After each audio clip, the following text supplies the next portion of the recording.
Version 2B, nerf radial, nerf axillaire, nerf suprascapulaire, donc en fonction des origines des racines, tel icelbo, tendinopathie de Quevrin, donc l'épicondylites latéraux, long abducteur, court extenseur du pouce, étant le plus innervé par le nerf radial.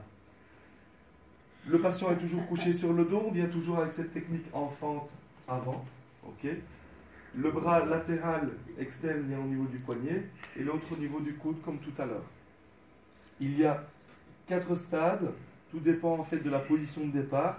Pour le nerf axillaire, on part avec une position abduction, rotation latérale au départ. Pour le nerf suprascapulaire, on partira avec une protraction du bras au départ. Protraction du bras, donc tout ce qui est protraction, c'est une position vers l'avant. Okay. Stade 2.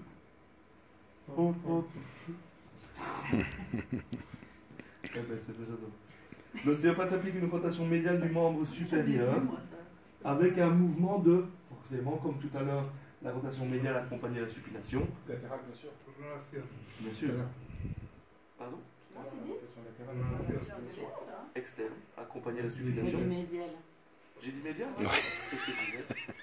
Ici, nous allons faire donc une rotation médiale avec une pronation. Ok? Rotation médiale et pronation avec à l'aide des deux mains, comme tout à l'heure. Ok? Vous ne pouvez pas faire que au niveau de la main, au niveau distal. Il faut vraiment venir accompagner. Triangle des ronds, petit et grand forcément, le septum intermusculaire latéral du bras et les supinateurs. Une fois qu'on a fait ceci, qu'on est en extension et rotation, on vient faire une flexion des doigts et du poignet. Ok?